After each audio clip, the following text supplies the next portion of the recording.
Hello बच्चों, let us read the question first. In a ferromagnetic material, below the Curie temperature, a domain is defined as.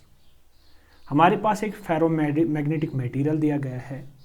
हमसे कहा जा रहा है कि below the Curie temperature domain को हम कैसे डिफाइन करते हैं. तो इसका पहला ऑप्शन जो है वो ये है बेटा, वो एक मैक्रोस्कोपिक रीजन होता है विद जीरो मैग्नेटाइजेशन. ये बात गलत है. A macroscopic region with saturation magnetization, ये मुझे किसी हद तक सही लग रही है. A macroscopic region with randomly oriented magnetic dipoles, नहीं, ये भी गलत है. A macroscopic region with consecutive magnetic dipoles oriented in the opposite direction, नहीं, ये भी गलत है.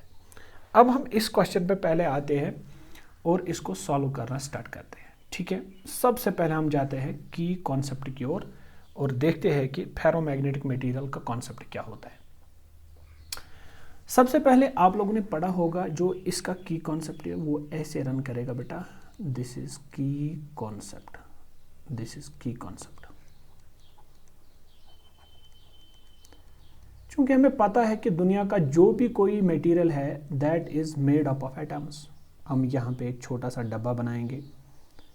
Late us suppose we consider this is a ferromagnetic material, this is a ferromagnetic material, this is a ferromagnetic material. तो इसके अंदर क्या होता है बेटा, अगर हम बिलो क्यूरी टेम्परेचर की बात करेंगे, बिलो क्यूरी टेम्परेचर पे क्या होता है, बिलो क्यूरी टेम्परेचर पे क्या होता है, बिलो क्यूरी टेम्परेचर पे क्या होता है, एक्सटर्नल मैग्नेटिक फील्ड लगाने के बगैर ही इसमें जो है नेट मैग्नेटिक मोमेंट होती है. तो जो हमारे फेरोमैग्नेटिक मटेरियल होता है ये भी एटम्स का बना होता है. लेट अस सपोज ये भी एटम है, ये भी एटम है, ये भी एटम है. हाँ, दुनिया में हर कोई मटेरियल एटम का ही बना होता है. ओके, ये एटम्स का बना होता है. एज वी नो, हर किसी एटम के पास एक मैग्नेटिक मूवमेंट होती है, हर किसी एटम के पास एक मैग्नेटिक मूवमेंट होती है. That magnetic movement is represented by simple arrow. ये रिप्रेजेंट करता है मैग्नेटिक मूवमेंट को. Okay, these are the atoms जिससे ये फेरोमैग्नेटिक मटेरियल बना है. तो बिलो क्यूरी टेम्परेचर की अगर बात चल रही है, हम इसको फिर से बनाएंगे कि जो हमारे फेरोमैग्नेटिक मटेरियल है इसके अंदर क्या होता है, इसके अंदर छोटे छोटे डोमेन्स होते हैं. मान लो ये अलग डोमेन है, ये हमारा अलग डोमेन है. लेट अस सपोज ये हमारा अलग डोमेन है, ये इस तरह अलग डोमेन है, ये इस तरह अलग डोमेन है. क्योंकि हर कोई डोमेन एटम्स का बना होता है, लेकिन हर किसी एटम की एक अपनी मैग्नेटिक मूवमेंट होती है, वो एक पर्टिकुलर डायरेक्शन में होती है. ओके, अगर इस वाले डोमेन की बात करेंगे, इसका मैग्नेटिक मूवमेंट हम इस तरह दिखाएंगे, इसका मैग्नेटिक मूवमेंट हम इस तरह दिखाएंगे, इसका मैग्नेटिक मूवमेंट हम इस तरह दिखाएंगे. लेट अस सपोज इसका रखते हैं कुछ इस तरह. हर किसी डोमेन की अलग अलग मैग्नेटिक मूवमेंट होती है, हर किसी डोमेन की. सिमिलरली मैं यहां पे भी दिखा सकता हूं, हर किसी डोमेन की. मान लो ये अलग डोमेन है, ये अलग डोमेन है, ये अलग डोमेन है, ये अलग डोमेन है, ये इसकी अलग से मैग्नेटिक मूवमेंट हो सकती है इस वाले डोमेन की. तो ऑलरेडी मैं कह चुका हूं कि जो हमारा डोमेन होता है, इस डोमेन के अंदर जो मैग्नेटिक मूवमेंट होती है वो एक पर्टिकुलर डायरेक्शन में अलाइन होती है.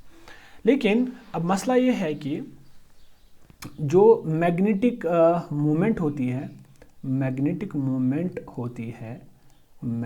Movement of A domain, magnetic movement of a particular domain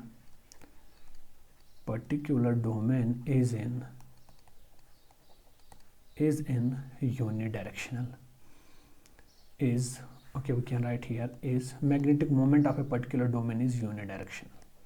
वो एक पर्टिकुलर डायरेक्शन में होता है, unidirectional. Okay, and they are independent of each other. इसका अलग डायरेक्शन होगा, इसका अलग डायरेक्शन होगा, इसका अलग डायरेक्शन होगा, इसका अलग डायरेक्शन होगा. ओके, लेकिन अगर हम इस वाले स्टेज पे देखेंगे कि जो मैग्नेटिक मूवमेंट होती है इस फेरोमैग्नेटिक मटेरियल की बिलो क्यूरी टेम्परेचर अगर हम बात करेंगे, ये तो सैचुरेशन होगा, ये तो मैक्सिमम होता है, ये जो सैचुरेशन रीजन में होता है ये तो सैचुरेशन होता है, मैक्सिमम होता है। Even in absence of the external magnetic field the magnetic field of the ferromagnetic material is there, यहाँ पे होता है प्रेजेंट।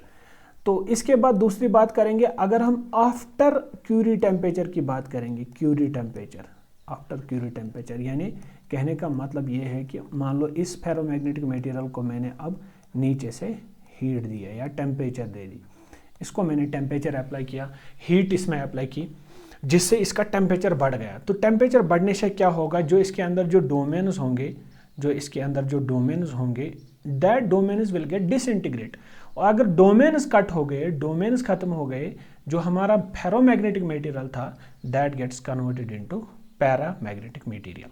तो यहाँ से हमें यही पता चलता है कि अगर हमें फेरोमैग्नेटिक मटेरियल को डिफाइन करना होगा below the Curie temperature, the best definition to define ferromagnetic material is एक मैक्रोस्कोपिक रीजन होता है, यानी जिसको हम देख सकते हैं आराम से, विद सैचुरेशन मैग्नेटाइजेशन, इसके अंदर सैचुरेशन मैग्नेटाइजेशन होती है।